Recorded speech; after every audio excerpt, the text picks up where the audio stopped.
Neetu ji, good morning.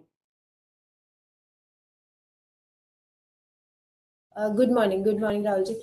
So I think now we should start. They will be joining soon because every day we have a different link. So it takes time to disseminate. And afternoon session, the people are more. I think they are joining more. So let's start this session. So on the behalf of the Ministry of Education, I welcome all the participants. And today with us, we have a very dynamic officers of the Ministry of Education, Shri Rahul Pachori ji. He is a Deputy Secretary, and he is an electrical engineer as per the qualification, and he has worked in Indian Railway Services as electrical engineer of, and he's a 2010 batch, but by heart he's very much academician and very much into the education sector. From the last 10 years, he has been serving the railway services and education sector. And many of you might be knowing him already because Shri Pachori ji is associated and looking after a few of the states under Samagra Shiksha Abhiyan. He is also looking after the STARS project that led by the World Bank India. So a very dynamic and very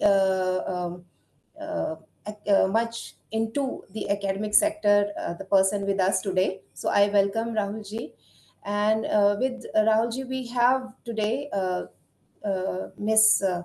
Srija ma'am. She is an academic advisor from the Indian Economic Services. Ma'am will be joining soon. She is in a meeting. Sudden meeting was there. She was supposed to take session initially, but Rahulji will take up and will talk today. He will be talking about PM Shri program, LPD, and STARS project, which are very, very important, and how you, as an academic task force members, as a district task force members, what are your roles and responsibilities to support these programs at the district level, at the state level, at the BRC, CRC level, and in the school level. So if you can ask, I request you to ask as many as questions you can ask from him. So over to you, Rahulji. I hope I'm audible. Yes, you are audible, but your voice. So I think you have to speak aloud. And yes, I would like to inform you that we have a YouTube link of this program. We have a direct link and YouTube link also.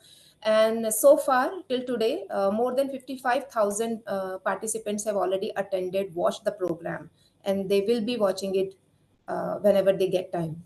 So this is for your information. So we have huge viewership. Thank you. Thank you for the kind words. I hope the voice is better now. Yes, it is. Thank you. I'll just share my screen and I will start with stars. I think screen is visible. It's coming. Yes, it is visible. Okay. So good morning, everyone, once again. I will be speaking first of all about STARS program.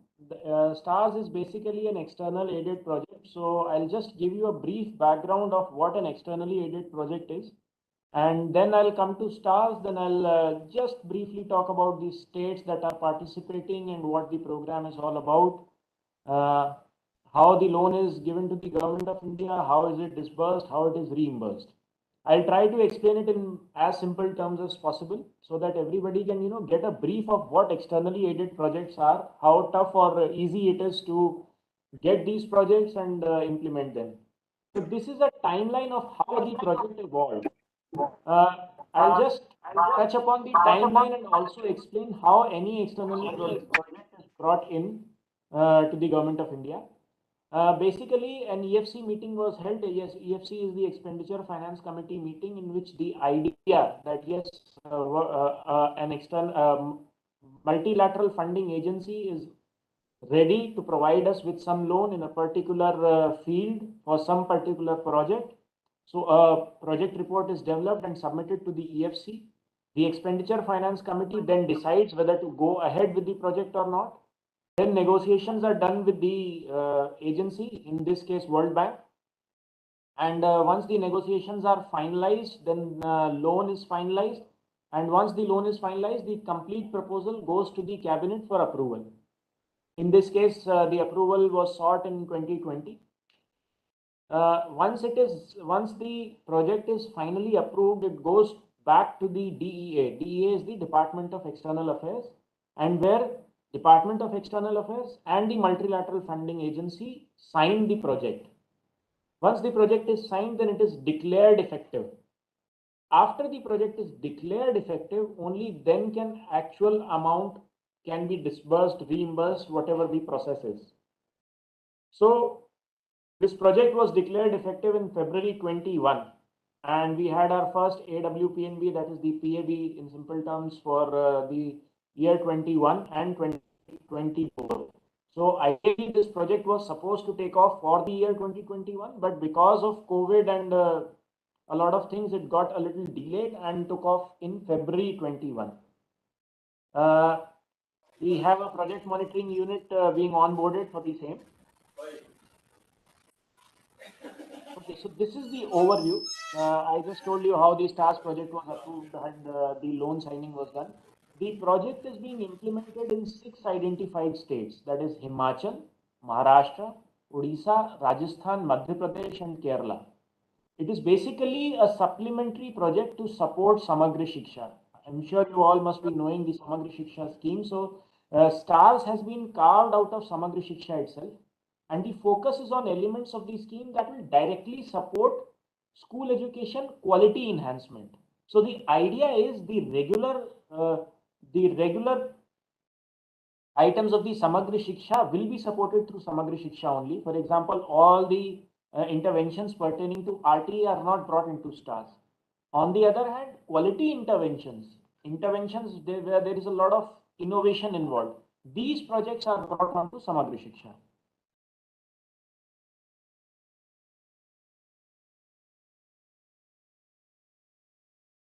Okay, so the total cost of the project is 5,718 crores, out of which 500 million US dollars is the loan, which is approximately 3,700 crores.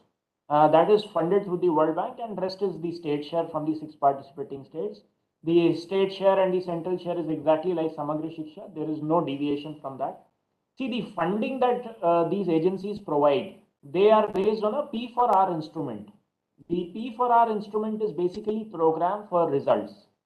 So, what does this essentially mean? This essentially means that the funds will be disbursed on achievement of certain specific measurable results. So, the keywords here are specific measurable results. What it means is the results are predefined. The results are defined in a manner which are measurable. For example, we'll come to the exact results, which are known as disbursement linked indicators, but just a very simple example. For example, we are going in for a training program. It is predefined that what kind of a training is to be done, what is the number of teachers that are supposed to be trained, and once they are trained, only then the further amount can be disbursed. Now, there is a lot of confusion of what disbursement actually is. So I'll just try to explain this in very, very simple terms. Supposing Government of India has taken a loan of 100 rupees from any agency and the total project cost is 150. Now let us just forget this. The government will start the project. From its initial funding, they will give a fund of maybe 20 rupees or 30 rupees for all the states that are coming in for the first year. Once the amount is disbursed to the states are expected to work using that amount, achieve some results, come back to Government of India, claim those results, and based on those claims, the government will go to the DEA, inform that these results have been achieved. In turn, the information will go to the World Bank and they will disburse the amount to Government of India. So ultimately, the loan is being given to Government of India based on a certain number of achievements. So this has been done that, okay, the loan is there, but there are a certain number of tasks which you need to perform. Only when the tasks are performed will you get further disbursement. So for these 6 DLIs, the disbursement linked indicators, there is a total amount of 475 million which has been allocated, earmarked for the achievements of states or other national achievements. The remaining 25 is for the national component, which can be used for an all India, some interventions which impact everybody. Hiring of a project management unit, hiring of an independent verification agency which will check all the claims.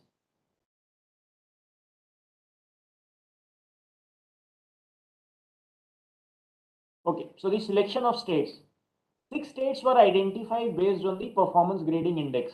I'm sure you've heard of PGI, and based on the PGI, we had identified two categories of states. One between the ranks of 1 and 7, which we call the lighthouse states, and other between the ranks of 8 and 15, which are called the learning states. So the highest performing states in the PGI of that particular time, the PGI that was selected while the project was being conceived, was Kerala, and the highest performing in learning outcomes was Rajasthan, and a mountain state with high access and above median performance was selected, which was Himachal. In the learning states, there was one state, Odisha, that was low on learning outcomes. Then there was a lowest performing state in terms of access, which was Madhya Pradesh, and one in governance processes, which was Maharashtra. The selection was done in consultation with the World Bank, and consultations were undertaken with each of the states for formulation of the project framework. Once the confirmation from all the states and the sharing pattern was done, then the project was given a go ahead. See, the major objectives of the project is it envisages improving student outcomes in selected state and also the governance of school education. Now, what we are targeting here is not just improving the measurements, which I mean the indices, that is the enrollment or these completion rates, but we are also targeting governance. That is why some parameters have been chosen from UDICE and some parameters have been chosen from PGI, especially the governance index, or in other terms, it is called strengthening of service delivery. The targeted beneficiaries of the project are children from the age of 3 to 18, teachers and educational institutes. So, as I told you, STAR has a national component or a state component. The state component has a lot of sub-components, which we'll come to. Now, there is a state incentive grants. So, first we talked about the DLIs, which is the disbursement linked indicator. The other is SIG, which is state incentive grant. So, what does this mean? This actually specifies through a matrix what is the expected outputs from the state. So on one hand, where DLI specifies the total outcomes of the project, SIG focuses on outputs from the state. For example, coming back to the training example again, SIG will specify how many teachers are to be trained in a particular, let us say ECC or FLN or any particular field. What impact it will have, it will go back to the DLI. That okay, X number of teachers were trained. Now, because of that, the secondary rate of completion has gone. Okay, so these are the two, what can we say, output outcome monitoring framework that is there for STARS. So STARS also provides a multi-layer support to the original plan was if India wanted to participate in PISA, STAR would provide support to that. Also, a very important aspect on the national component is establishment of National Assessment Center Parak. As you all might be knowing that NEP 2020 envisages a standard setting body for all recognized school boards. The body is called a National Assessment Center, and more important, more widely known as Parak, Performance Assessment Review and Analysis of Knowledge for Holistic Development. So STARS is also supporting Parak. So this is the state component. There are 5 main subcomponents. One is the strengthening of early years education. The focus is EC, obviously. It focuses on training of teachers and provision of teaching learning material. The second is improving state learning assessment systems. Third is strengthen the classroom instruction and remediation through teacher development and school leadership. This focuses on BRC, CRC, school leaders, then governance and decentralized management for improved service delivery.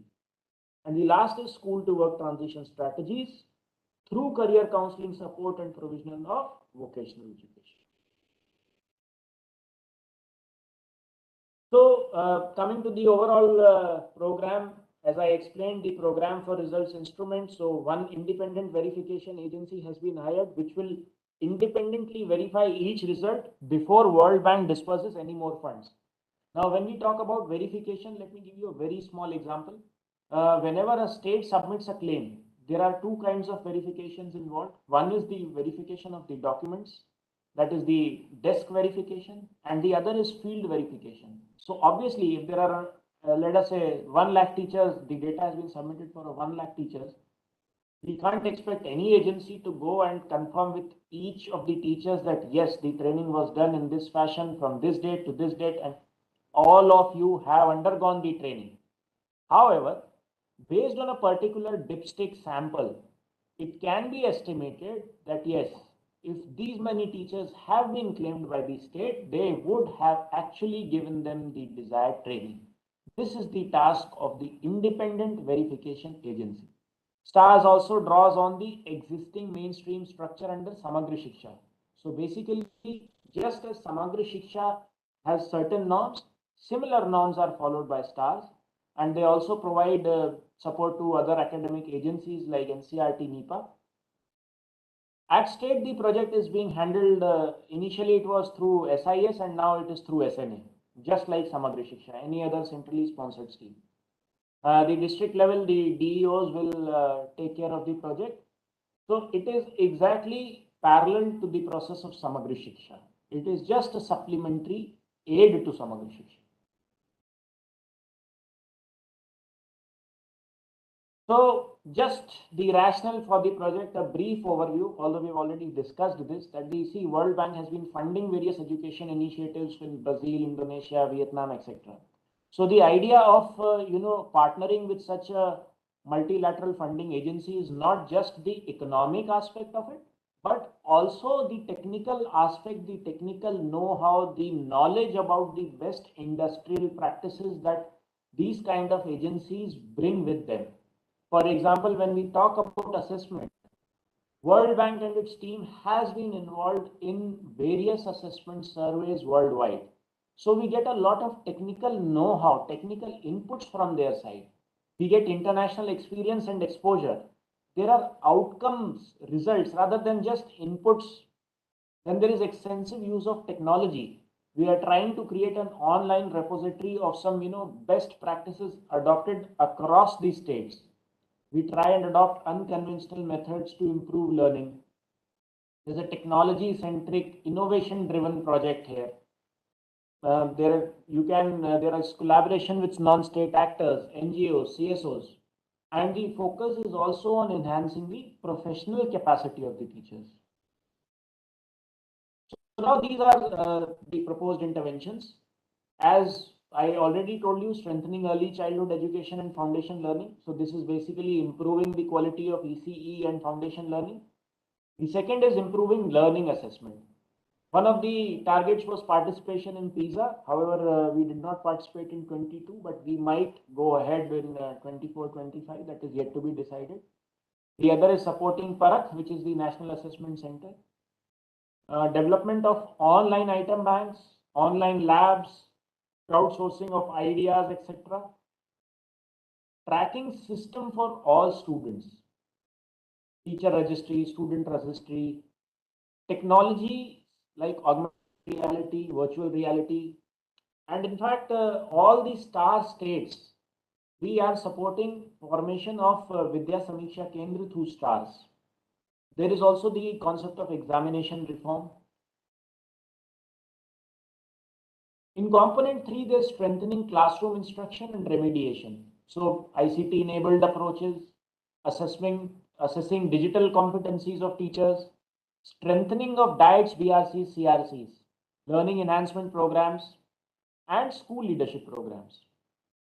Now, component 4, this is one of the most critical and innovative components that this project has, which focuses on governance and decentralized management for improvement in service deliveries. So first is effective teacher management through use of technology, framework for partnership with any non-state actors, strengthening of education management information systems, participation of Panchayati Raj institutes or any other affiliated body which can be done through convergence of different ministries, and community participation. The fifth component involves age-appropriate vocational curriculum from class 6 onwards. So this project also has a critical focus on vocational education. Training of soft skills including AI, coding, robotics, career counseling and guidance, internships, apprenticeships, skill development opportunities for out of school children, and collaboration with local self-help groups. Now we'll come to the disbursement linked indicators and state incentive grants. I'll try to explain each one in very brief so that you are just able to have a broad idea.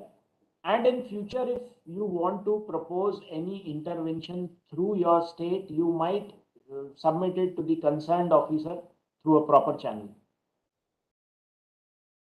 So this is the overall table. The first column defines what the DLI is. The second column defines what the baseline is. How are we going to measure it? It is very well known that you can only improve what you can measure. So baseline is the datum point against which we'll be measuring anything. And rest columns are the targets for all the 5 years. Originally, the project was envisaged for 5 years. However, because we lost a year in COVID, we might plan to extend it by a year or so if possible. So the first is increase in students achieving minimum proficiency in grade 3 language in selected states. So the indicator is increase in students achieving minimum proficiency in grade 3 language in selected states. Now the baseline was not decided originally. The baseline has been decided now based on the recent NAS that has been conducted. So far we have already achieved the targets for year 1 and year 2. Now, without going into all the targets specifically, I will try and explain how the targets are formed in general.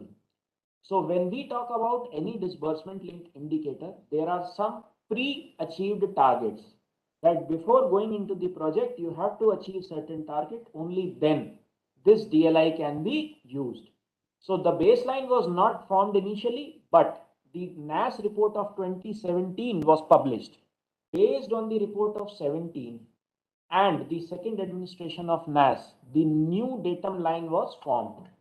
Based on the recently administered NAS, the states are now supposed to develop an action plan, and based on that action plan, during the next NAS, they are supposed to have some defined achievements.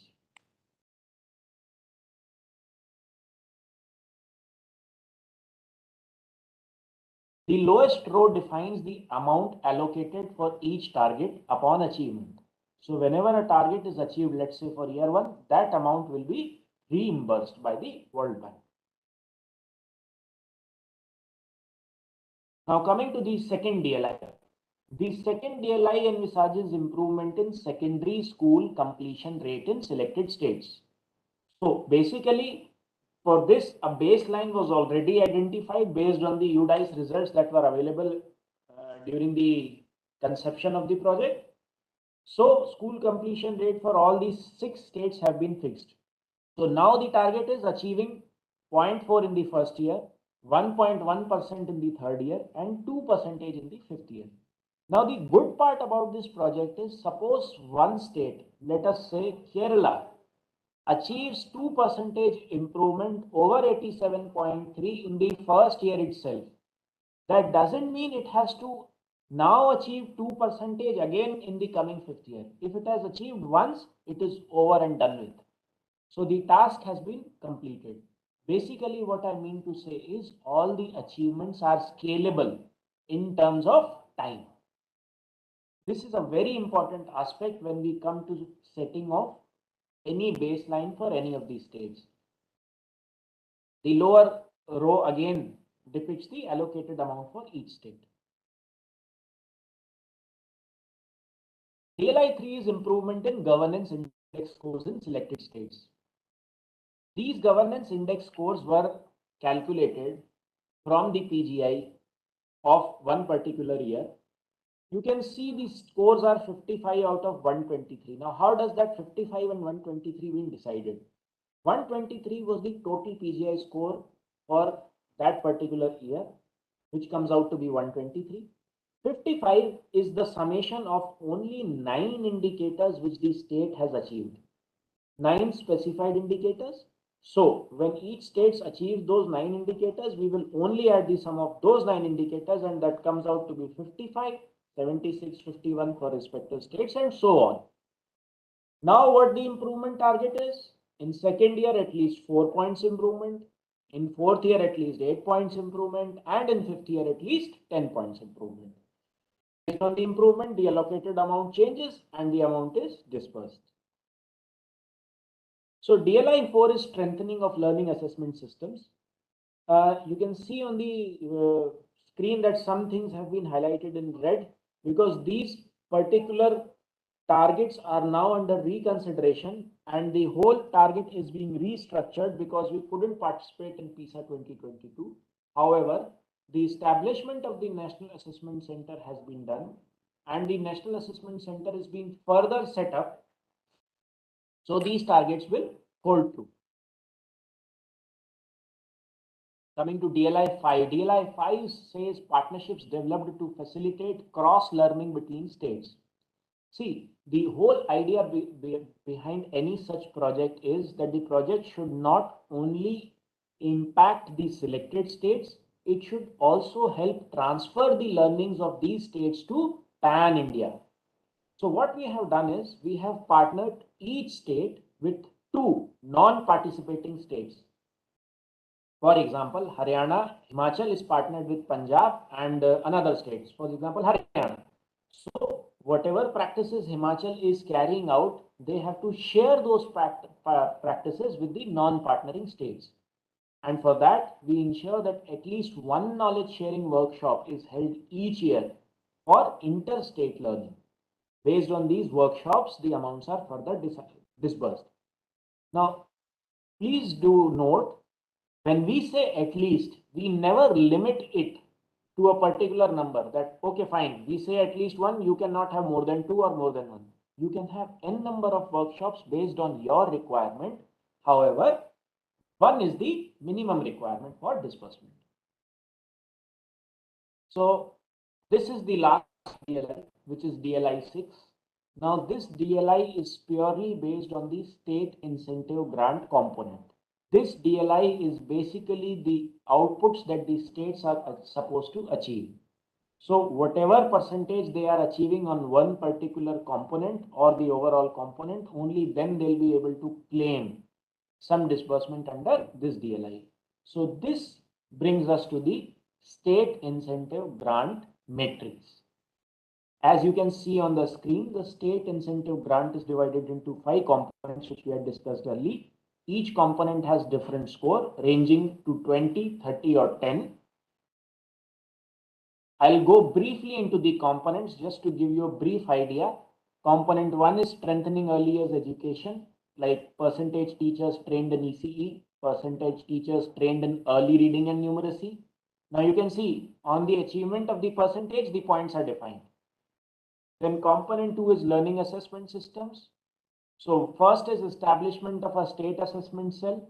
Then the second is training of teachers on continuous and comprehensive evaluation, classroom assessment, strengthening of in-service teacher training, assessment of teachers' knowledge, this is the component 3, strengthening of in-service teacher training and teacher knowledge, secondary, elementary, learning enhancement programs for upper primary and secondary grades. Now, strengthened service delivery involves capacity building of BRC CRC officials, strengthening of school management, and partnerships initiated for improved education service delivery. The component 5, which focuses on vocational, involves career guidance programs and school campus-based vocational education for out-of-school children. So this was an overview of what the STARS program is. Thank you so much for the time. I welcome any questions if there are. Thank you. Thank you so much, Rahulji, for this comprehensive understanding about stars. I have one question with me, but I will ask when you will be completing all your presentations. You are left with two more presentation on LPD and PM3, of course. So as suggested by you, EA ma'am is here. She is with us. So first I request our economic advisor ma'am, who is she's from Indian Economic Services and looking after mainly aspirational districts and uh, Vidyanjali, and also an expert in special needs. So ma'am will be taking another session in next day, tomorrow. She has another session on special needs. So I welcome you, ma'am, for this session.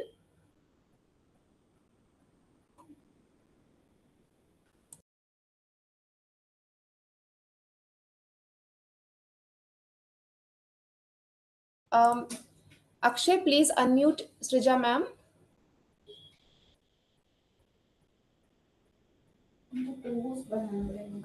Akshay, Srija ma'am. Done, ma'am. Hi everyone, a very good morning to everyone. I am Srija from the Indian Ma'am, Economic unmute Service. yourself. You are not I audible. have I have unmuted. Can you hear me? Yes, ma'am. Yes, Yes, ma'am. ma'am. We Can you can hear hear you. me? Yes, ma'am. I am audible to all. Yes, Yes, ma'am. ma'am. You're audible. Okay. So a very good morning to all of you. And I'm from the Indian Economic Service 1996 batch. I have joined the Department of School Education in June 2022. So today I have two programs which I would be discussing with you. One is on the aspirational district program and the other is on the Vidyanjali school volunteer initiative. So let me share my PPT. Yes.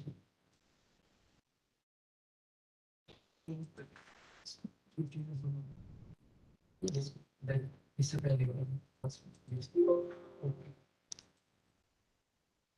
Hope it's visible to all. Can you see the PPT? Yes, ma'am. Yes, ma'am.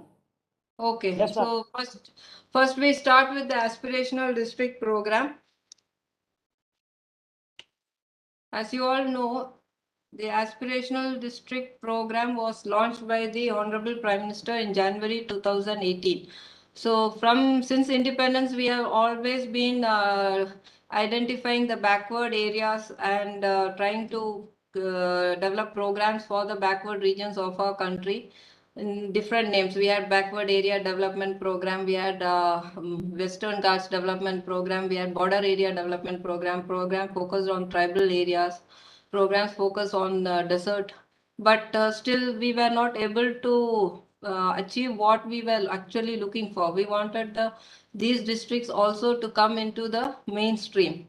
So it was then that in 2016-17 that Niti Aayog was given the task of identifying the 100 most backward districts to target these districts and bring them into the mainstream development process. So in the process, Niti Aayog identified 112 most underdeveloped districts in terms of socio-economic indicators. And this program was called the Aspirational District Program. Unlike the earlier program, we didn't give a negative connotation to it. It was given the title of aspirational. That is, we wanted that the districts had the potential. Most of them were rich in natural resources and they had other strengths in them. So we wanted that each district should get self-motivated and start on the development path. So we wanted to give them, make it a more aspirational for them to join the development program. So it was called Aspirational District Program. And another unique feature is it has no funds. Unlike the earlier programs which were announced, there were no big budget funding mentioned for these programs. Instead, it was the way of the implementation strategy that was reworked. So that is where we will focus now.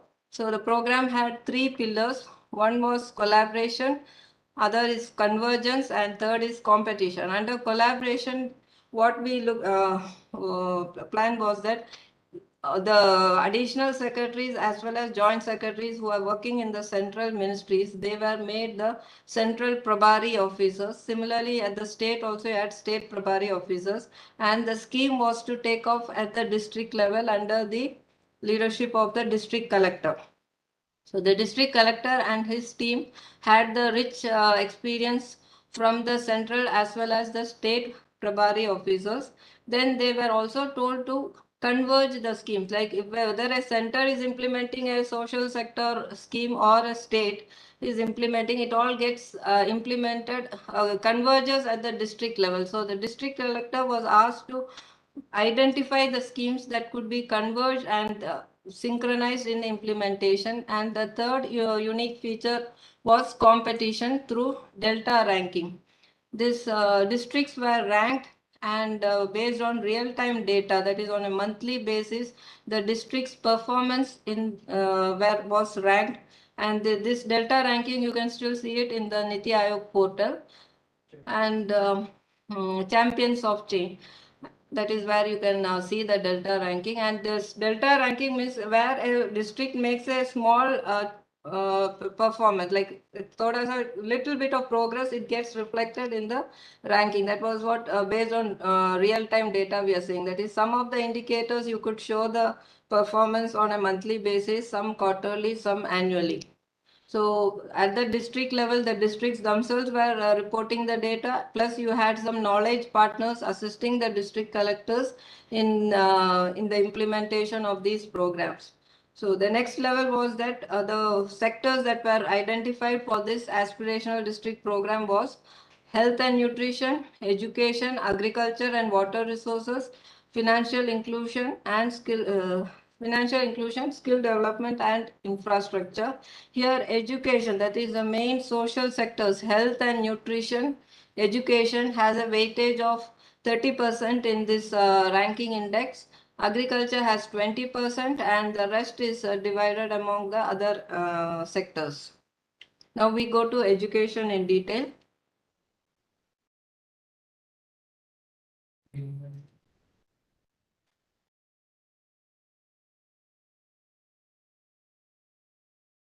Now, in the education sector, the 8 indicators were identified.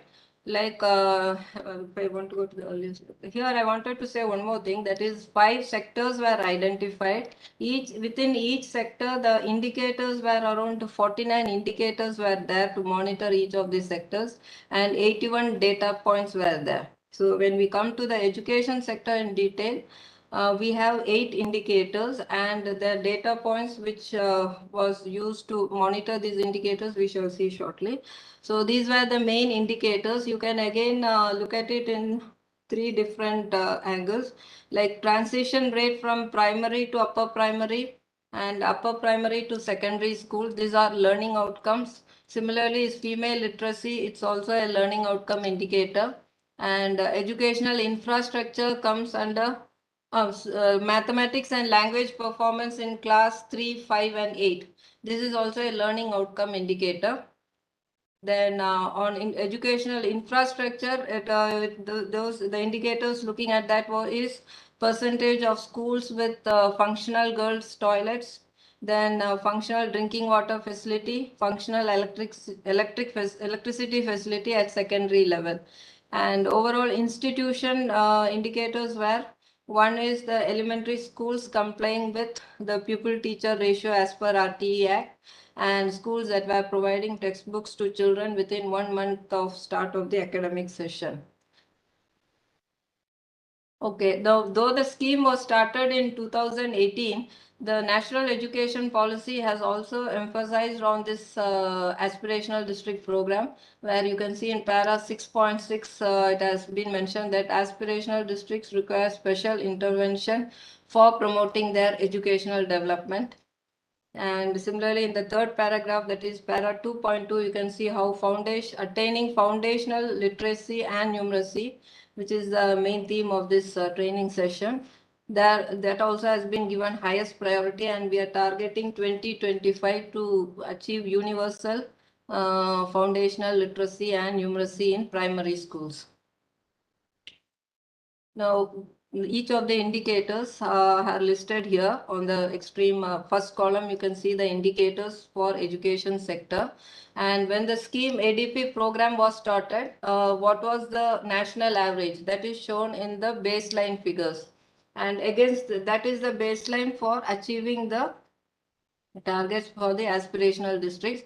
If you come to the last two columns, that is January 2018 and July 2022, if you see the first indicator, transition rate from primary to upper primary school level, actually the number of districts has increased, like it was from 55 to 57 in 2022. Similarly, transition rate from upper primary to secondary school level, it has increased from 59 to 73. Whereas for other infrastructure indicators like girls' toilet, it has the number of districts which are yet to achieve the national baseline target is only 25, and only 14 districts are yet to reach the functional drinking water facility target, and only one district as far as electricity is concerned. But the main focus of this target audience which we have today is on the should be on the transition rate. So you are all looking at the foundational literacy and numeracy. Here I draw your attention to the first indicator, that is transition rate from primary to upper primary school level. 57 districts are still or yet to achieve the national target. I will look at it in more detail in the next slide. Here we have also shown the states and the number of districts against each state. Now here these districts are the aspirational districts. If you see transition rate of children from primary to upper primary, state-wise list of districts. If you can see Bihar, there are 13 districts, 13 aspirational districts where the transition rate is still below the national average. For Jharkhand also 18 districts are yet to achieve the national target. Whereas other districts have improved a lot, and you have only a few more districts left which to attain the national target. As well as the state. State, okay. Okay. State average also these districts are yet to attain. This is a sub-indicator of the first one, that is transition rate of children from upper primary to secondary level. Here also many of the districts are still to achieve the state as well as the national target. If you see Bihar, again you have 13 districts, Jharkhand 17 districts, and Uttar Pradesh 8 districts. This regarding toilet access, the states are doing well. So again, drinking water facility also, you can see the number of districts come down very drastically. And now this last indicator I would like to touch upon. State-wise details of districts complying with RTE specified pupil-teacher ratio. Here, if you see the percentage of elementary schools complying with RTE PTR, like almost 50 districts have reached the more than 90% target level.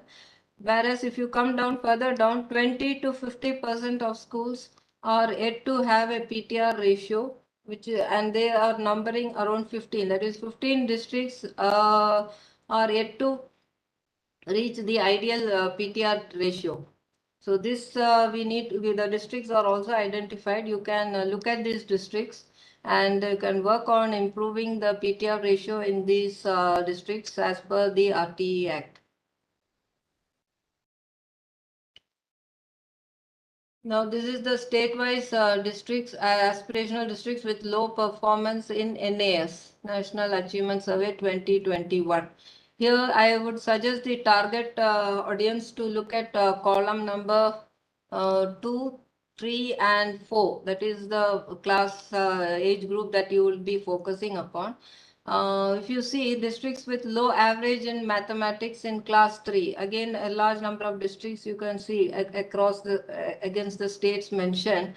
As the focus as a group which is working on foundational literacy and numeracy, I suggest that you have to pay more attention on improving the quality of education at these levels. So at least at class 3, if the child is not able to reach the specified level of reading, understanding, and numeracy required at class 3, then its interest in further classes will go down gradually, and by class 8 they might drop out, or even at class 5 they will drop out. So the focus should be on class up, in the initial years, from class 1 to class 3, or even before that. So I request the audience to have a please a deeper look into the districts which are performing badly right now.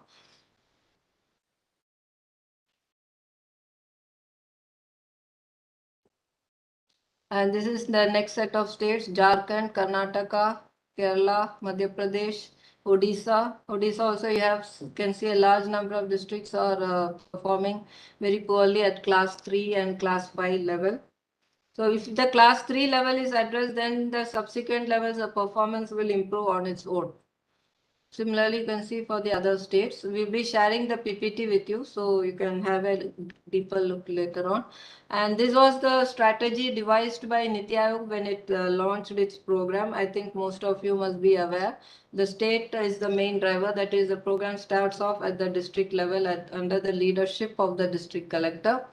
And another unique feature is that this program was directly monitored by the PM, and you had meetings also, I think, where the district collectors have to report the performance directly to the PM. So it was like the idea was to create a motivation among the districts to perform well, and also bring in the competition factor. That is, if your neighboring district is doing well in terms of ranking, you are naturally motivated to work hard to reach the same level of progress, or even more than that. So these are the some of the points that was strategies listed out in that ADP guidelines. Now, and in education, these are the two main programs which are in implementation in the aspirational district program also. It is one is Samagra Shiksha and other is a PM Pushan. This you all will be aware of. And in education, now we saw the indicators which are being monitored under aspirational district program. Now, to improve those indicators, we have to work on these areas in our education under Samagra Shiksha. One is access to quality education, including infrastructure development and retention. Now, unless, as I was saying in class 3, unless the quality of education is improved, the child will not be encouraged or will not be motivated to continue his education beyond a certain level. You have to, the retention factor will be a big question. So, quality of education should be focused more.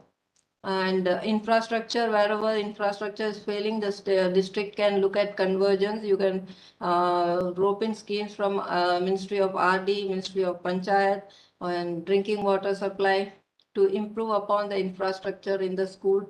Then information and communication is growing in a big way. Here also you can try various other schemes through convergence and through common service centers which are set up in the districts to create more awareness about the facilities that the government is providing for promotion of education.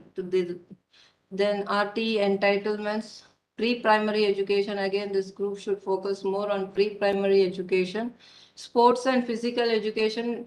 Even if you don't have a faculty, you can always try to rope in faculty members or infrastructure for these areas through the Vidyanjali volunteer initiative, which I would be subsequently touching upon. Similarly, strengthening of teacher education training, make sure all the teachers are covered under the Nishta training. Then similarly is the Kasturba Gandhi Balika Vidyalayas.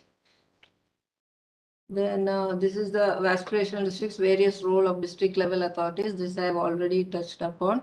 And if any questions come, then we will address this. This is as regards aspirational district program. Now I will go to my next PPT, that is on the Vidyanjali.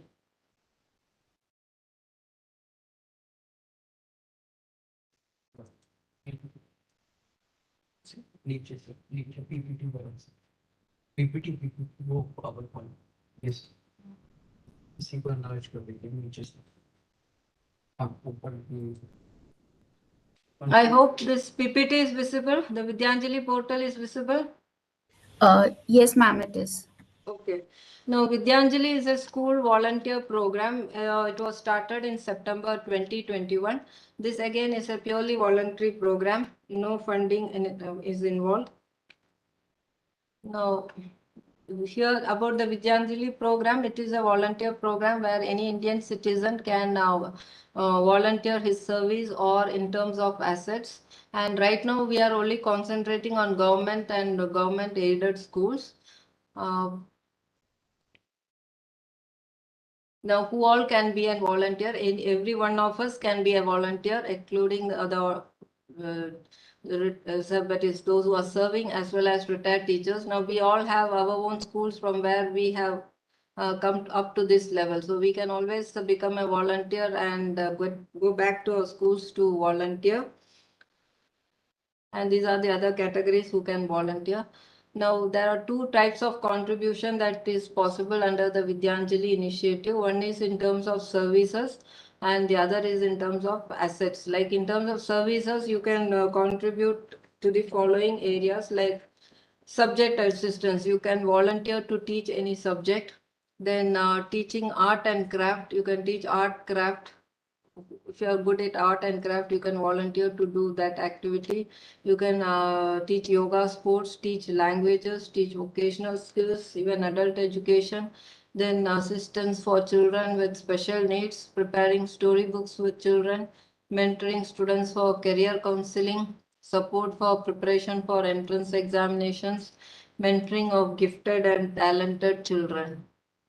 Then areas of contribution, that is sponsorship. You can sponsor a special educator or a counselor.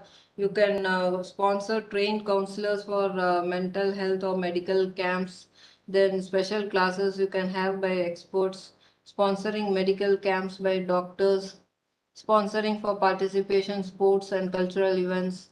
That is, if a school can sponsor a sports day event or a cultural event for a school, you can sponsor a cleanliness drive in the schools. These are some of the areas which is possible under the Vidyanjali initiative.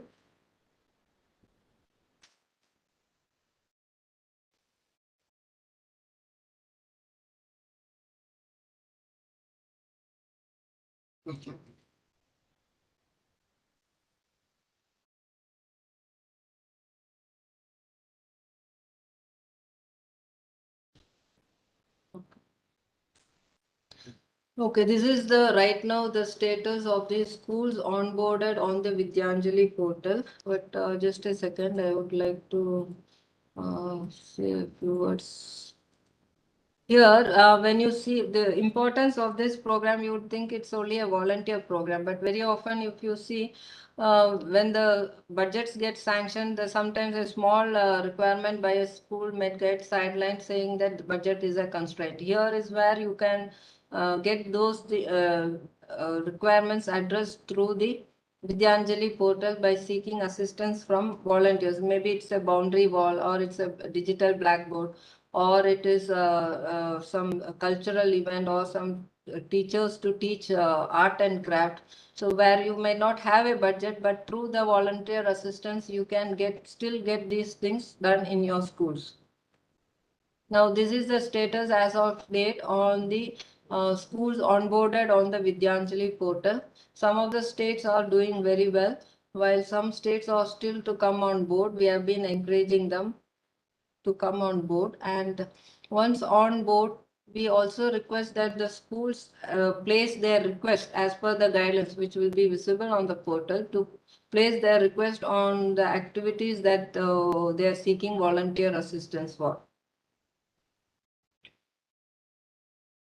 Now, this is the number of active volunteers who have registered on the Vidyanjali portal.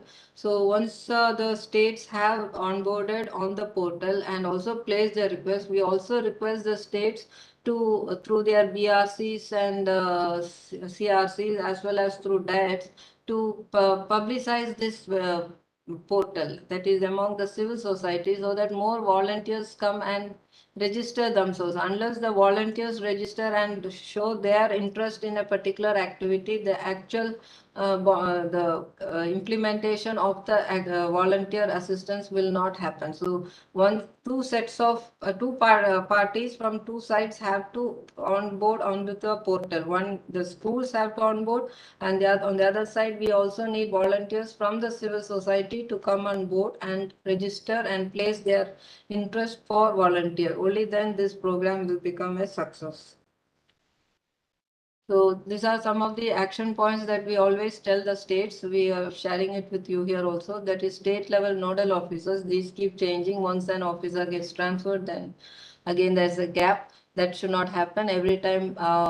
These days, every scheme has a state level nodal officer. So whenever a faculty member or an official is transferred, make sure that the handing over charge also involves handing over the duties related to state level nodal officer. Then onboard all government and government aided schools. This we have been requesting all the government and government aided schools in all our interactions with the states to please come on board and place your request on the portal. Encourage schools to post requests for contribution and invite volunteers for the contribution. This we have already said. And SNOs to identify and collaborate with civil society organizations, companies, groups, and individuals within or outside state duties. Then promote Vidyanjali through social media and community outreach programs adequately and turn it into a mass movement. Then we have a monthly return format. Now these are the links to for accessing the Vidyanjali portal. The first link is the portal website address. Then we have brought out a brochure which will in simple terms explain what the scheme is about. Then the detailed guidelines also you can access, and there's a Google Drive for the monthly. That's it. Thank you. If anyone have any questions, we are ready to answer.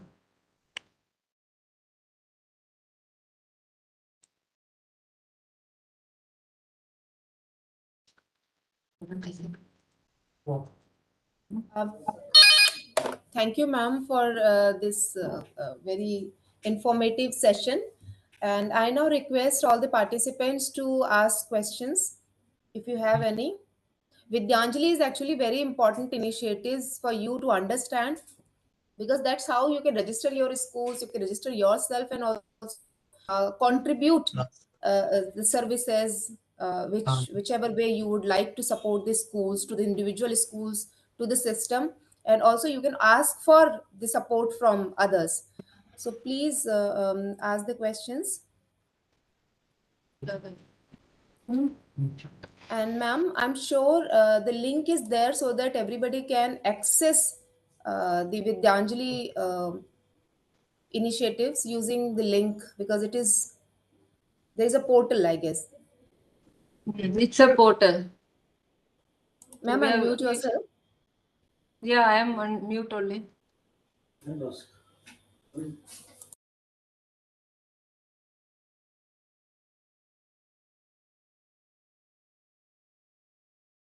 Ma'am, you unmute yourself.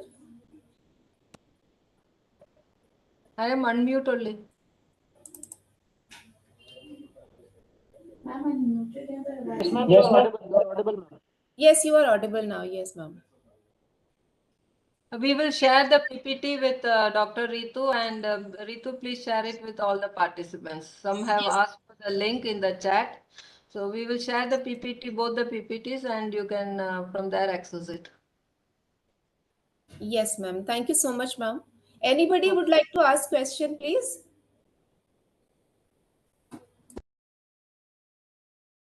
I think no questions, so I think Rahul can take over.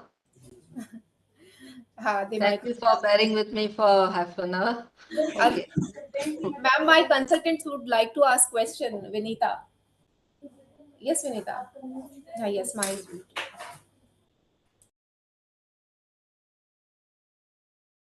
Vinita is not audible. Thank you, Ms. Rija. It was a very wonderful presentation. And in fact, listening to the presentation, we were also enthused at how can we contribute as individuals. I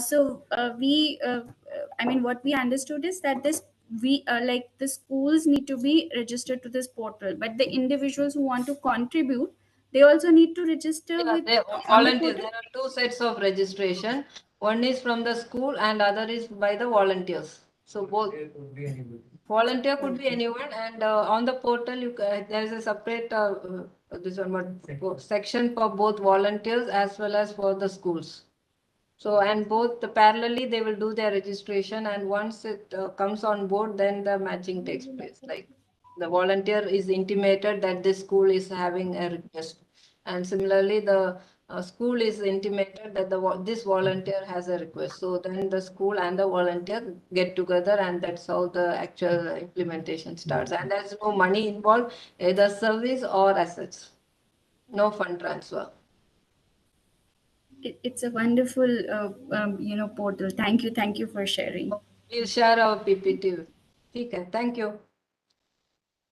Yes, ma'am. Really, it was wonderful. And in future, we would like to hear from you again in a comprehensive. We would like to understand it in a more detail, so that you can open actually the portal and show us how it Yeah, works. you can organize a session, and our team will explain in detail on how to with actual demo. Yes, because that's very useful, and we would also like to add this preschools also. Preschool is already included. If they have an UDICE number, any school can register on the portal. Okay. Whether it's preschool or middle school, only UDICE number is required. Mm-hmm. So thank you, ma'am. She Thank you. is clapping also. So thank you, ma'am, for sparing your valuable time and being with us. Anybody would like to ask question? Shweta ji, do you want to ask any question? Yes ma'am. हाँ, yes, please. Ma'am actually मेरे को ये पूछना था ma'am से कि जैसे हमारे यहाँ कोई स्पोर्ट्स टीचर नहीं है, और क्या इट इज ये जो आपका विद्या, हम लोग इसके थ्रू किसी टीचर को अगर अपॉइंट करते हैं तो किसको कांटेक्ट करना पड़ेगा, मतलब किन के थ्रू हम कांटेक्ट करेंगे कि हमें किसी टीचर या वॉलंटियर की जरूरत है who can help in our school? Teacher आपको you can take a teacher on a voluntary basis with no payment. No ma'am, तो मतलब हम लोग कांटेक्ट कैसे करेंगे उनको, जैसे हम अपने रिटायरमेंट यही हम बता रहे हैं, आप उस पोर्टल में रजिस्टर करके वो if you have identified the volunteer teacher, उनको भी उसमें रजिस्टर करने के लिए बोल दीजिए, and then you can contact get in touch with them and ask them to come and teach the students on a volunteer basis. Payment नहीं होना चाहिए। Even if you don't have the, आप just request आपके portal में डाल दीजिए, तो volunteers we will mean civil society से they will come and contact you through your BRC और CRC. They will you can intimate your nodal officer, SNO Vidyanjali का है, आप उनमें रजिस्टर करके आपको एसएनओ को इंटीमेट कर ले। Thank you ma'am. Okay then, thank you. Thank you, Shweta ji. Thank you, ma'am. So now I request Rahul ji to please proceed with two more sessions he has to take. And these two participants for you especially, please again share as much as you can share the link, because these two sessions are also very important. You are asking us and messaging us continuously how to identify the schools in PM Shri, what is the role, what is our role and responsibility to support PM Shri initiatives in our schools, in our state. So this is one, and another is that low performing districts. So the states in which low performing districts have been identified, the Ministry of Education, and we are providing support. So Rahul ji will be talking about those how to support these low performing districts, especially in terms of early childhood care and education in NIPUN Bharat mission. And there may be in your state, because there are 12 LPD districts identified based on the data. But in NAS 2021, according to the NAS 2021 data, there may be more LPD districts. So how to support those districts also to identify by these states, and how you can support being in the state as a ATF and DTF member, and as a teacher, as a PMU member in your state. So this is the objective of this particular section, to first understand the program, and then what is your role, how you can support as a state official, as a district official, as a BRC, as an individual also. So ask as many questions as you can ask. Thank you so much, and Rahulji, over to you.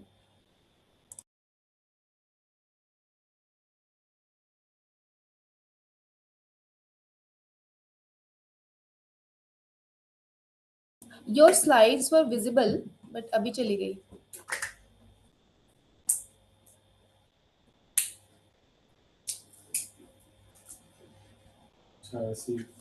Okay, so I'll continue with another PPT, which is PM Shri School, which is PM Schools for Rising India in short.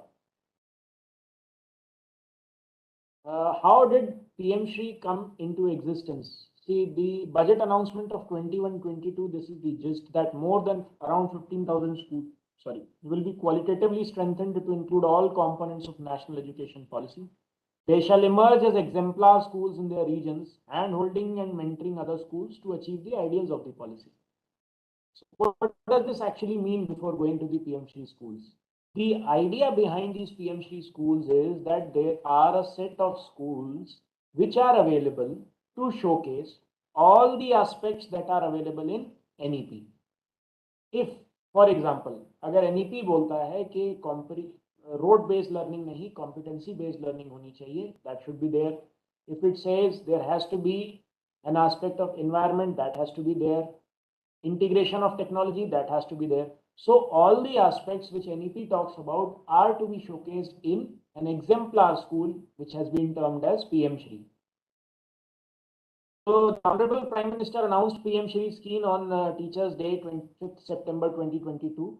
The aim is to develop more than 14,500 schools from amongst the central government, state, UT government, local bodies, KVs, NVs as PM Shri schools. See, the idea is improve the existing schools, not build new schools. So these PM Shri schools are envisioned to be the schools of excellence that meets the demands of 21st century. These schools will be qualitatively strengthened to uphold the principles of NEP 2020, as I just explained. They are also supposed to act as a network of model schools. They will demonstrate excellent practices and share these practices across. They are supposed to provide leadership in their respective regions for high quality education in an equitable, inclusive and joyful school environment. The three keywords: equitable, inclusive and joyful. Now these schools are also to be developed as green schools. They are supposed to have all the environmental friendly aspects like energy efficient solar panels, LED lightings, nutrition gardens, waste management, plastic free management, water conservation, water harvesting, study of traditional aspects relating to these things, etc. Now, PM Shri is supposed to showcase all the aspects of NEP and adopt a saturation model to ensure quality education. So quality assurance interventions of PM Shri schools are defined underneath. First is quality and innovation, the learning enhancement programs, the holistic progress card, innovative pedagogies, bagless days, etc. The second is beneficiary orientation for entitlements under the RTE Act. Third is availability of ICT, smart classrooms, digital libraries for using digital pedagogy. Early childhood care and education, including Bal Vatika and FLN. Every child is to be tracked for enrollment and learning outcomes. Encouraging mother tongue as a medium of instruction. The schools are to be sustainable and green schools. Annual school grants will be there, just like in Samagra Shiksha. Strengthening of existing infrastructure. Equity and inclusion, including the provision of safe and appropriate infrastructure for girls in CWSN. Vocational interventions and enhancing internship and entrepreneurship. So every secondary grade child will pass out with at least one skill. And one of the most important aspects, encouraging flexibility in choice of subjects offered to the students. So this is the overall quality that PM Shri school is supposed to deliver. Now these are the 6 pillars of the PM Shri schools. One is access and infrastructure. The other is inclusiveness, practices and gender equity, beneficiary satisfaction, curriculum, pedagogy and assessments, human resource and school leadership, management, monitoring and governance. So as we had discussed the quality aspects, they all can be mapped into these 6 pillars of any PM Shri school. So when we talk about curriculum, pedagogy and assessment, what we intentionally mean are planning of curriculum, innovative pedagogy, learning outcomes above the national average, mainstreaming physical education and sports, vocational skilling, IT skills, participation and learning of art, music, dance, psychological and career counseling, and focus on attitudinal change. So these are all the subdomains which can be mapped to curriculum, pedagogy, and assessment. Moving on to access and infrastructure, we expect PM Shri will have modern facilities, best of the classrooms, furniture, staff rooms, energy efficient, solar powered, rain harvesting systems, digital libraries and laboratories, new digital learning infrastructure, ICT facilities, science, maths, tinkering labs. So whatever we can think of is imagined, is expected under this domain of access and infrastructure. Human resource and school leadership. So we expect well-trained school staff, teaching as well as non-teaching, engagement with the parents, students, alumni, community, higher educational institutes, local industry, very good institutes within the local premises, pedagogical leadership, systems for ongoing quality and change management. Then comes the domain of inclusive practices and gender equity. So basically, zero dropout, barrier-free environment, special educators, games, sports, other recreational facilities, transportation facilities, and special equity projects, sanitary pad vending, incinerators, self-defense, all these are mapped under the gender equity and inclusive practices. See, there is a very important aspect here to understand that these subdomains and domains are already covered under Samagra Shiksha. But what we are trying to do with PM Shri, we are trying to saturate things. We are trying to go one notch above Samagra Shiksha. We are trying to touch the highest possible level of saturation, satisfaction that can be done. Now, management, monitoring, and governance. So there has to be a vision and mission statement. Vision and mission essentially means the core values that we are trying to transfer to our children. What is the final target that we want to achieve?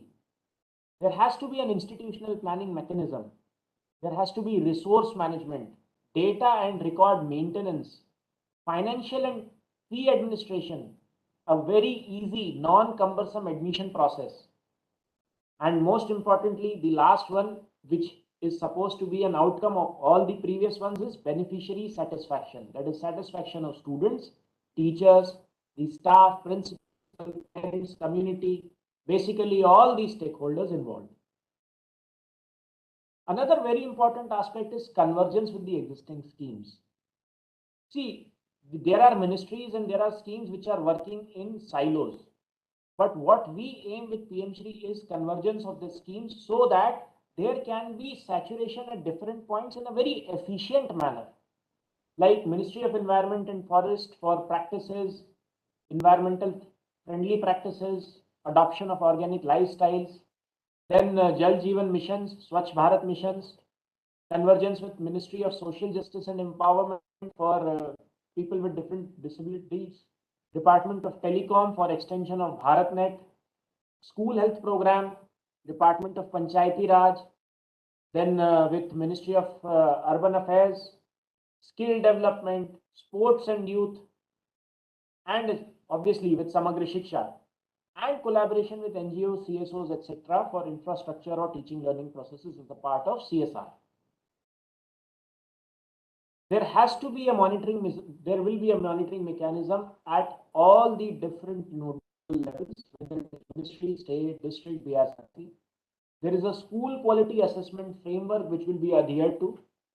At district level, there will be a committee under the district collector to monitor implementation and ensure convergence at district level. There will be a robust IT-based tracking, monitoring and evaluation system. Already we have a Prabandh system online. There will also be a national level Vidya Samiksha Kendra. The Vidya Samiksha Kendra will incorporate PM Shri details into it. There will be periodic achievement surveys to provide information about the learning levels. And even institutes like IITs, NITs, prominent central universities have to be involved so that third-party verification of the program can be accomplished. This is just a brief of the financial implication that this project holds. This project is for 5 years, encompassing amount of 27,360 crores. The total central share is approximately 18,000 crores, with a non-recurring component of 4,000 crores over the first 3 years. The total share of UT will be approximately 9,000 crores over the next 5 years. Now, how these schools are to be selected? There is a challenge method to selection. So the challenge method essentially means do good to earn more to do better. So schools achieving minimum weightage in challenge method are to be recommended after physical verification by the state, or if it is KV, then KVS, or JNB, so JNB. There will be an online challenge portal which will be opened 4 times in a year, once in every quarter for the first 2 years of the scheme. So 4 times in a year, once in every quarter. Approximately 2.5 lakh schools, including the JNVs and KVs, from 72,000 blocks are likely at stage 2. Now, maximum 2 schools, that is 1 elementary and 1 senior secondary, can be selected per block, with upper limit of number of total schools on a pan-India basis. There is no fixed quota for state, block, ULB or schools. An expert committee formed at MOE will be deciding the final number of schools of PM Shri. So there are some stages of deciding, or rather becoming, a PM Shri school. First is the state is supposed to sign an MOU with the center for supporting these schools for achieving specified quality assurance. The MOU any state will sign with MOE will be having the following points: that yes, if the state agrees to implement NEP 2020 in entirety, the name of the school will be PM Shri school. The name of the existing school will be prefixed with PM Shri. There will be counterpart funding from the state as per the scheme, and there will be an IT-based monitoring of learning outcomes through Vidya Samiksha Kendra. Although the presentation says 2, there are a lot of more states that have done, and the number has approximately gone up to 17 or 18 as on date. It keeps on changing because the states are coming in on a daily basis. This is the stage 2, which shows you how the selection of pool of schools is to be done. I'll just need to pause for a moment.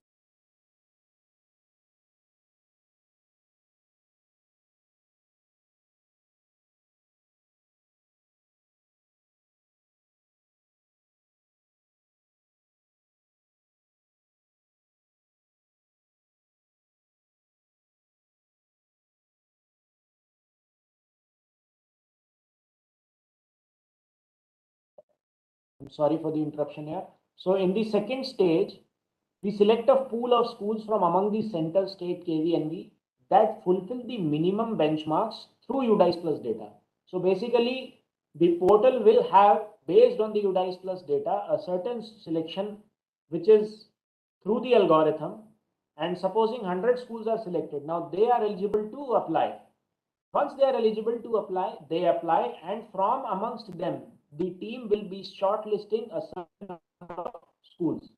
These are the minimum benchmarks that have been enlisted here. Like, the school should have a pakka building, there should be barrier-free access, ramps, safely oriented, a certain enrollment. They should have one separate toilet for boys and girls, portable drinking water, separate hand wash facility, teachers with photo ID and guidelines as per the guidelines, electricity supply, availability of libraries, sports equipment. Now, this is the evaluation scheme for challenge parameters. They are formed under 7 domains, and our total score is 168 points. In urban, the school is supposed to satisfy 70% and 60% for rural areas. The domains are infrastructure, teaching staff, PM Poshan scheme, learning outcomes, LEP, vocational education under the National Skill Qualification Framework, green initiatives, and commitment of stakeholders. See, this was a very broad idea of all the PM Shri, of what the PM Shri scheme actually holds for the future. I'll pause here if there are any specific questions for PM Shri. Otherwise, I'll move on to the LPD presentation.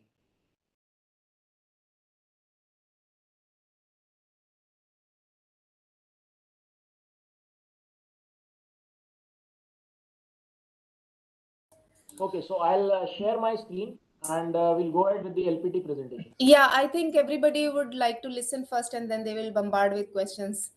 But Rahulji, one thing I would like to tell you that it seems that you are the richest person in MOE. You have a lot of funds with you for all projects. You are giving a lot of money to the state. So you are the richest. Seems that PM Shri, now LPD, stars, of course. You have whole with you. So that's great. Participants, we again request you to please write down your questions, queries, because these three initiatives are very good. These are especially the PM Shri is the PM's initiatives to ensure that these 15,000 schools become model schools.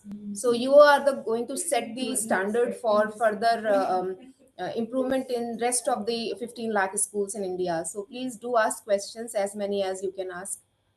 So Rahulji, over to you again. Okay, so moving on to the last presentation of the first half, I'm assuming. This is the mission presentation on low performing districts. This is a very small presentation, there's not much in it.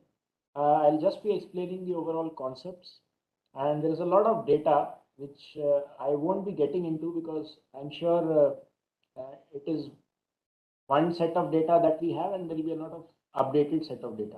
So just a brief background that we all know there is our education system is one of the largest in the world, and see, there have been very many flagship schemes like Samagra Shiksha, PM Poshan, etc. With the target of achieving improved outcomes over years. So based on that, this mission education was launched with the fixed target of improving 10 districts in a period of 1 year. Now, how those 10 districts were chosen, what are those 10 districts? Let me come to that.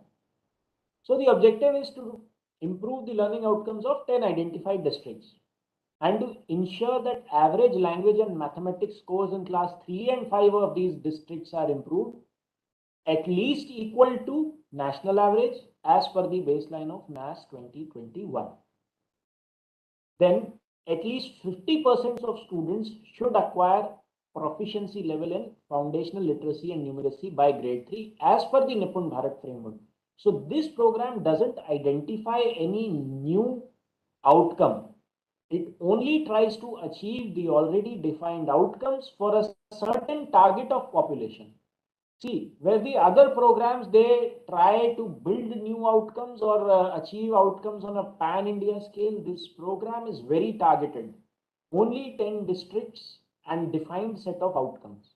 Ensure sustainability of initiatives taken and achievements made in a 1 year, and to demonstrate that educational performance can be improved in short span of time with focused, targeted, and concentrated efforts, which can be scaled up.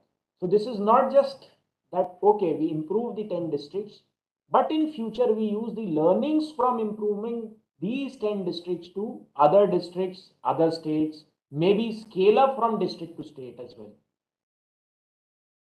These are just a few background details. I will not go a lot into the numbers, but let me just say that the 10 districts which are there, what are those? One is Adilabad, the other is Alirajpur in Madhya Pradesh, Changlan in Arunachal, Dhamtri, Diu, Muksar, Punjab, Sambalpur, Shamli, Tiruchirappalli, and Yavatmal. See, if you go on the overall numbers, you might think that, okay, there are some districts, I can find even other districts which are having low numbers. Then why were these picked? Because see, there is also a geographical spread that is involved. We have to cater to various contexts and understand how learning is impacted in different contexts to gain insights and then implement further interventions in the future. These are again the details of various numbers that are available, various objectives that are there, the transition rate from upper to secondary, percentage of elementary schools, functional drinking water, girls' toilets, available electricity. So a baseline has been defined, and using those baseline, now the target is to improve. The progress and current status is, again, I would say that it is something which is not to be taken too much deep into, but we have to understand what this implies.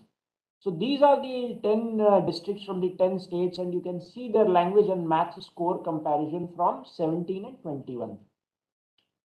If you actually look at them, many states have already improved in NAS 2021.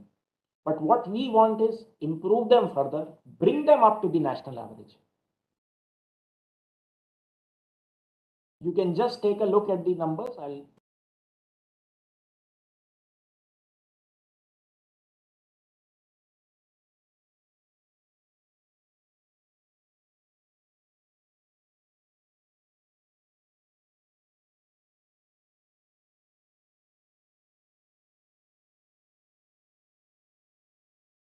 I'm really sorry.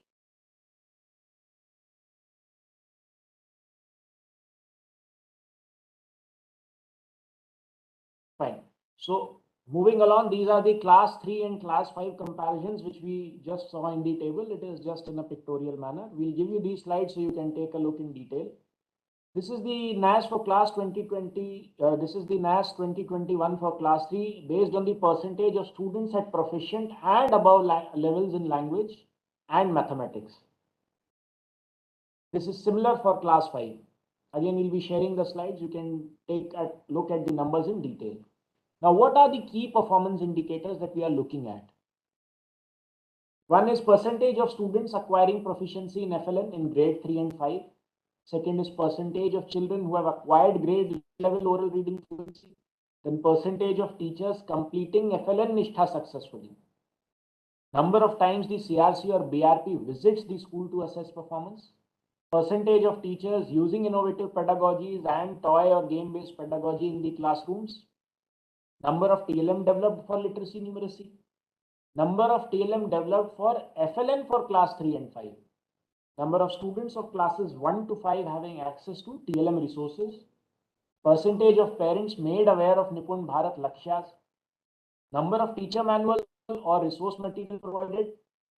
Clearly defining learning outcomes and their explanation videos in different languages. Then percentage of children enrolled in class 1 who underwent Vidya Pravesh. That is the school readiness module. This is just the progress till now. There have been various workshops. NCRT is in process of conducting a Nishtha FLN training capacity building. A portal has been developed for monitoring the real-time progress. NBT is helping organizing activities related to book reading, library interventions. There are a lot of ICT learning resource material that has been shared. CSOs have been brought on board to help them. A calendar of activities in the form of primer has been developed and shared. Nodal officers from the department have been allocated. There is one director looking after each district. This is just a broad schedule of all the activities that have been defined for the low performing districts. You can just see this is in form of a Gantt chart of what activity has to be completed by which time period. Analysis of school-wise teacher requirement, due dice data analysis, bridge course, Vidya Pravesh, tracking child. This is just a brief. All the activities have been covered there, and this has been shared with the districts and is being monitored regularly. These are the Samagri Shiksha-wise, component-wise estimates for LPD districts. This is not something we need to go into, but what we are saying is that for these districts, we are allocating specific resources under the available programs with MOE. That is either it is Samagri Shiksha or STARS. Specific resources are being allocated for these districts for defined interventions. This is for the infrastructure. So now the most important aspect which I want to highlight is there is a midterm achievement assessment and a final achievement assessment survey that is to be conducted. The midterm will be done in November 22 and the final will be done in March 23. So I'm sure you'll be in some or the other way involved in this, touched by this. So I request you to, look for the opportunity where you can help these LPDs improve their performance in the coming achievement and or assessment surveys. The expected outcome after 1 year is average language and math scores in class 3 and 5 of these districts are improved at least equal to national average as per the baseline of 21, and at least 50% of students acquire proficiency level in foundational language and numeracy at the end of grade 3 as per NIPUN Bharat framework. These are just some reports from the LPD portal. For example, the district Shamli, how many teachers, schools, overall how much work has been done. It's the percentage of children who underwent Vidya Pravesh for all the districts. Number of times the CRP, BRP visits the schools to assess performance. That is all from my side. Thank you. I'm sure you all would have been tired. We've been bombarding you with so many presentations. I will pause here. I thank Rituji for the opportunity. If there are any questions, I'm here. Thank you.